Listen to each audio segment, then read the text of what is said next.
दूसरा जो है वो आपको दिल्ली में बुलडोजर्स वाला देखा होगा सीन, यानी पूरी की पूरी पॉपुलेशन स्टे के बावजूद उस वक्त भी इसी किस्म का तमाशा हुआ था, चाइना ने फिर पैसे भी मांग लिए थे। तो अब देखते हैं कि अब चाइना आगे से क्या रिएक्ट करता है, क्योंकि ये चीजें तो बढ़ती हुई ही नजर आ रही हैं। जैसे चीन के साथ मामलात आगे बढ़ने लगते हैं, चीन के साथ कुछ चीजें आगे बढ़ने लगती हैं, तो फौरी तौर पर कहीं ना कहीं से कोई ना कोई अटैक हो जाता है।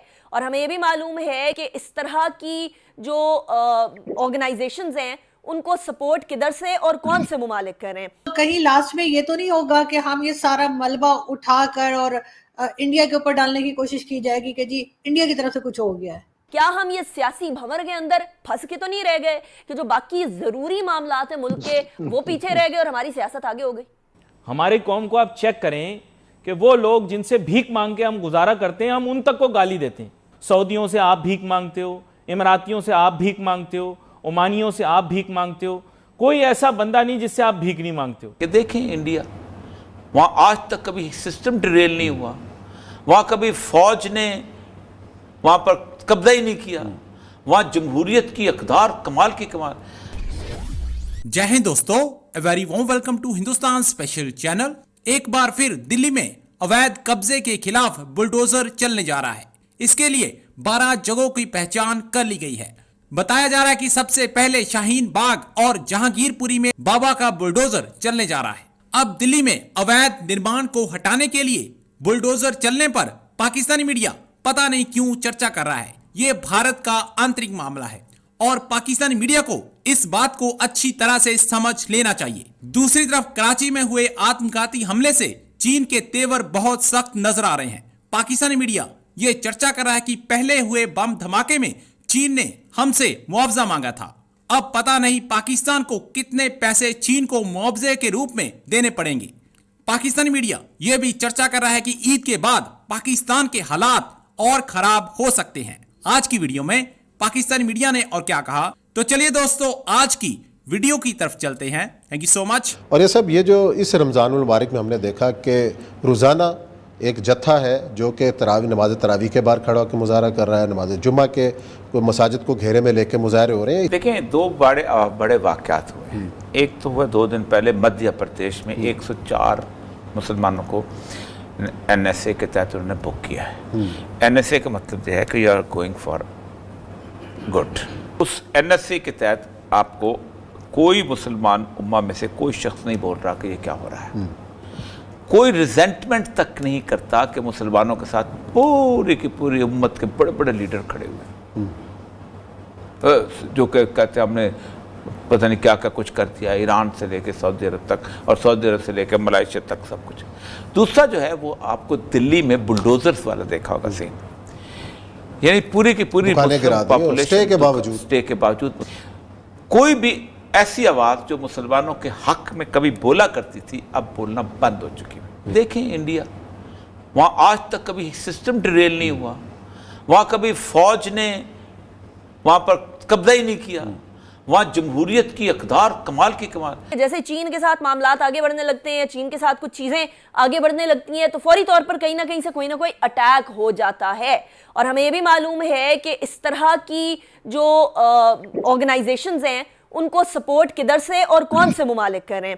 ब्रिगेड साहब, क्या अब भी हम लैग कर रहे हैं अपनी अलर्टनेस में? क्या हम ये सियासी भंवर के अंदर फंस के तो नहीं रह गए कि जो बाकी जरूरी मामलात हैं मुल्क के वो पीछे रह गए और हमारी सियासत आगे हो गई?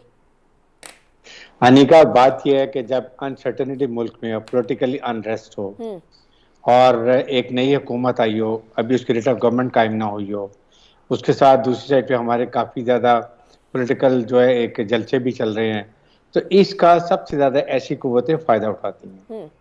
और वी नो इट कि ये कौन है, and I am very clear about it कि इसमें इंडिया भी है, इसमें CIA भी है।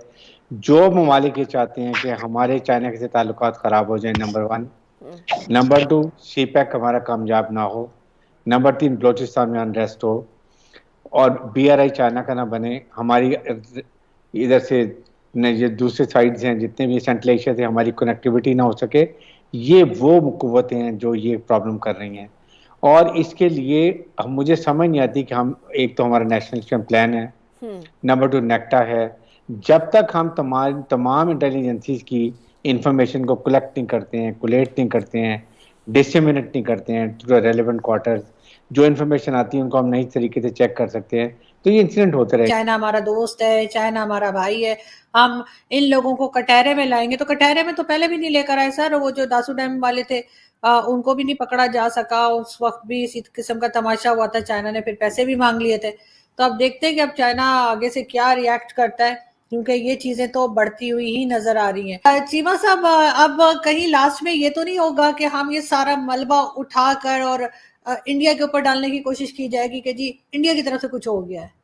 जब अशरफ गनी की हुकूमत नहीं है तो अभी हम जो है वो उस तरह बात नहीं कर रहे हैं, क्योंकि अभी इंडियंस वहां मौजूद नहीं है, इंडियंस उनको रिकग्नाइज नहीं किया हुआ। हमारी कौम को आप चेक करें कि वो लोग जिनसे भीख मांग के हम गुजारा करते हैं, हम उन तक को गाली देते हैं। यानी एक होता है फकीर, उसे कहते हैं आला ज़र्फ। आला ज़र्फ फकीर पता है कौन होता है? सही भाई, आपको पता है आला ज़र्फ फकीर कौन होता है? एक आला ज़र्फ फकीर होता है जो कहता है कि जो दे उसका भी भला, जो ना दे उसका भी भला। और एक होता है कम ज़र्फ फकीर, उसको आप, जैसे आजकल कराची में बहुत आए हुए हैं, कम ज़र्फ फकीर को आप पैसे नहीं देना, यूं करके लानत दे के जाता आपको। यह कौन होता है? कम ज़र्फ फकीर। इसमें भीख मांगने का भी ज़र्फ नहीं होता। आपने जिन लोगों की भीख खाई, अल्लाह माफ करे, मैं फिर बोल रहा हूं, रमजान का महीना, मुझे बुजुर्ग ने दुआ दी थी, टीवी पे आओगे सच्ची निकलेगा मुंह से, उस चक्कर में मैं फंसा हुआ अभी तक, यकीन करो आगे नहीं बढ़ पा रहा, बहुत ज्यादा सच मुझे फंसा रहा है। आप क्या किया? आपने कतरियों से आप भीख मांगते हो, कवैतियों से आप भीख मांगते हो, पूरे मुल्क की बात कर रहा हूं, किसी एक हुक्मरान की बात नहीं कर रहा। सऊदियों से आप भीख मांगते हो, इमरातियों से आप भीख मांगते हो, ओमानियों से आप भीख मांगते हो। कोई ऐसा बंदा नहीं जिससे आप भीख नहीं मांगते हो। भीख मांगने के बाद आप आला ज़र्फ फकीर नहीं हो कि जो दे उसका भी भला, जो ना दे ना। आप जरा अगर कोई भीख टाइम पे ना पहुंचाए तो आप उसको गाली भी बकते हो। हमने जो आला सतही चीटिंग की, अरब ममालिक से हमने $1.5 अरब तोहफे में पकड़ लिए। जब उन्होंने हमारा नाम लिया कि भाई ये मक्का मदीना बचाने के लिए आएंगे अरब सरजमीन पे, हम मार्केट से हम शार्ट हो गए।